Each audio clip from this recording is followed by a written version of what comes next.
क्या आपको will shell going to में कन्फ्यूजन होता है? अगर हाँ तो इस वीडियो को पूरा देखिए, क्योंकि फ्यूचर टेंस आज हमेशा के लिए क्लियर हो जाएगा। हेलो स्टूडेंट, मैं हूँ आरती और आज आप देख रहे हैं जागृति एकेडमी। आज हम पढ़ेंगे फ्यूचर टेंस, सभी प्रकार आसान हिंदी एग्जाम्पल,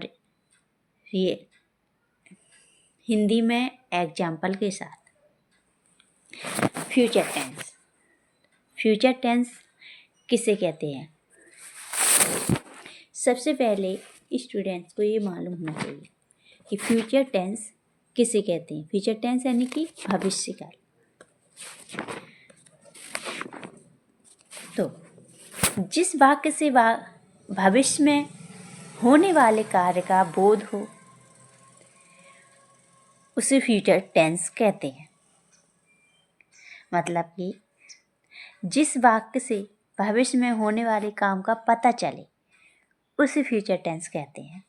इसकी पहचान देखिए, वाक्य के अंत में गा, गी, गे आदि शब्द आते हैं। जैसे कि एग्जाम्पल देखिए, वह स्कूल जाएगा। तो देखो, गा आपको लास्ट में मिल गया है, यानी कि वाक्य के अंत में आपको गा शब्द मिल गया है। यहीं से आप पहचान पाओगे ये टेंस आपका फ्यूचर टेंस है। मैं कल पढ़ूंगा, इसमें भी आपको इधर गा मिल गया है, तो भी आप पहचानोगे ये फ्यूचर टेंस यानी भविष्य काल है। चलो इसके आगे का जानते हैं। तो हाँ, फ्यूचर टेंस के प्रकार आप सभी को पता है। फ्यूचर टेंस 4 प्रकार के होते हैं। कौन कौन से होते हैं यह भी जान लो। Future indefinite tense, future continuous tense, future perfect tense, future perfect continuous tense. आपको सारे टेंस में बहुत ही सिंपल आसान भाषा में और ट्रिक के साथ समझाऊंगी, तो वीडियो में बने रहना। सबसे पहले पढ़ते हैं future indefinite tense. Future indefinite tense, इसकी पहचान क्या है?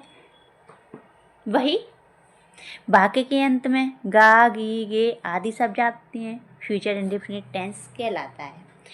रूल्स जान लिए जी, यानी बनाने के नियम। तो सबसे पहले इसमें क्या आएगा? सब्जेक्ट आएगा, उसके बाद विल, शैल एक वचन और बहुवचन के हिसाब से अपन रखेंगे। वर्ब की फर्स्ट फॉर्म आती है, ऑब्जेक्ट आएगा।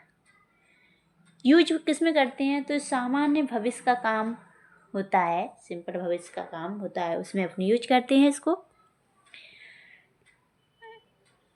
हाँ, नेक्स्ट एग्जाम्पल देख लीजिए। जैसे कि यहाँ पर एग्जाम्पल दिया है, मैं क्रिकेट खेलूँगा, आई विल प्ले क्रिकेट। हाँ, आप समझ लीजिए एक वचन और बहुवचन, यानी कि विल और शैल कर्म लगाते हैं। तो एक वचन के साथ विल, एक वचन क्या होता है? ही लड़का के लिए, सी लड़की के लिए, इट आज वर्षा होगी, आज गर्मी होगी। इस प्रकार के वाक्य हैं, उसमें अपन इट का प्रयोग करते हैं। सेकंड, बहुवचन के साथ शैल, और वचन क्या होता है?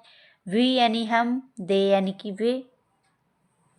ओके, तो आई के साथ शैल और यू के साथ विल। इसको मैं आगे वीडियो में क्लियर करूँगी सारा, अभी आप समझते जाइए। ये भी बताऊँगी कि आई के साथ शैल क्यों लगाते हैं, यू के साथ विल क्यों लगाते हैं। बस आप समझते जाइए, बिना स्किप किए वीडियो को देखते जाइए। आज मैं आपको फ्यूचर टेंस बहुत ही सिंपल भाषा में समझा दूँगी। आज के बाद कंफ्यूजन भी आपका दूर हो जाएगा। तो आगे अपन समझते हैं नेगेटिव यानी कि नकारात्मक वाक्य जिसको कहते हैं नेगेटिव एनर्जी, जिसको नकारात्मक वाक्य कहते हैं। इसके बनाने के रूल्स क्या हैं? तो वो सबसे पहले सब्जेक्ट या फिर मिस्टेक हो गया टाइपिंग में, समझ जाना आप। सब्जेक्ट यानी कर्ता आता है, उसके बाद विल सेल आता है। विल सेल एक वचन और बहुवचन के हिसाब से रखे हैं। उसके बाद नॉट, क्योंकि नेगेटिव यानी कि नकारात्मक वाक्य तो नॉट तो आएगा ना, वर्ब की फर्स्ट फॉर्म ऑब्जेक्ट। एग्जाम्पल देख लीजिए, मैं स्कूल नहीं जाऊंगा, तो इसमें I will not go to school. Second example, हम आज पढ़ाई नहीं करेंगे, we shall not study today, study today. Okay, next देख लीजिए। हाँ, इंट्रोगेटिव सेंटेंस यानी कि अपना प्रश्नवाचक वाक्य, जिसको हिंदी में प्रश्नवाचक वाक्य कहते हैं। इसके बनाने के रूल्स देखिए। नियम, रूल्स यानी नियम। प्रश्नवाचक वाक्य में सबसे पहले आपका जो विल सेल होता है, उसको, हेल्पिंग वर्ब होती है विल सेल, उसको सबसे पहले रखते हैं वाक्य में। तो विल सेल प्लस सब्जेक्ट आएगा, उसके बाद वर्ब की फर्स्ट फॉर्म ऑब्जेक्ट, और प्रश्नवाचक यानी इंट्रोगेटिव सेंटेंस में प्रश्नवाचक जो अपना चिन्ह रहता है वो जरूर ही आपको लगाना है। ओके, वरना अगर इसको नहीं लगाओगे तो आपका पूरा टेंस गलत हो जाएगा और एग्जाम में नंबर भी कट सकते हैं।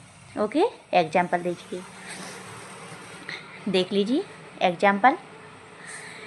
क्या तुम मेरी मदद करोगे? तो विल यू हेल्प मी।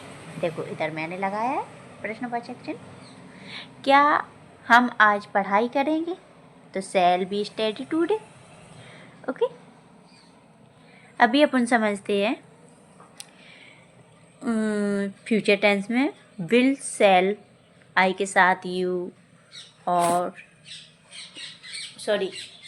आई के साथ शैल, यू के साथ विल क्यों लगाते हैं? जो अपनी ट्रेडिशनल ग्रामर होती है उसके रूल्स के हिसाब से फ्यूचर टेंस में अपना सब्जेक्ट होता है हेल्पिंग वर्ब। फ्यूचर टेंस में सब्जेक्ट हेल्पिंग वर्ब, तो सब्जेक्ट क्या है अपना आई और वी आए, उसके साथ shall, you he she it they, उसके साथ विल लगाते हैं। इसीलिए कहा जाता है I will go, you will go. Okay, easy trick, quick revision exam के लिए बहुत ही अच्छा है फ्यूचर टेंस पहचानने की। तो ट्रिक है ये, ट्रिक मान लीजिए, इसमें इजी पहचान बताऊंगी। अगर हिंदी वाक्य में मानो आपका पेपर में आपने हिंदी वाक्य को पढ़ा है, सेंटेंस को, तो वाक्य के अंत में अगर आपको गा गी गे, हिंदी में जो आपका वाक्य है, हिंदी वाक्य पढ़ा, उसमें आपको मिल गया लास्ट में गा गी गे, तो आप समझ जाना फ्यूचर टेंस है ये। इंग्लिश में बताऊं तो इंग्लिश में वाक्य में आपको मिले विल शैल या वर्ब की फर्स्ट फॉर्म, तो अभी आप फ्यूचर इंडेफिनिट टेंस को समझोगे कि ये फ्यूचर इंडेफिनिट टेंस है। ओके, तो अगर वीडियो हेल्पफुल लगा, अगर वीडियो आपको पसंद आया, कुछ समझ में आया, तो वीडियो को लाइक करना, शेयर करना, चैनल को सब्सक्राइब करना, एंड कमेंट, बेल आइकन को प्रेस करना और कमेंट ज़रूर करना। मिलते हैं नेक्स्ट वीडियो में, तब तक के लिए बाय बाय।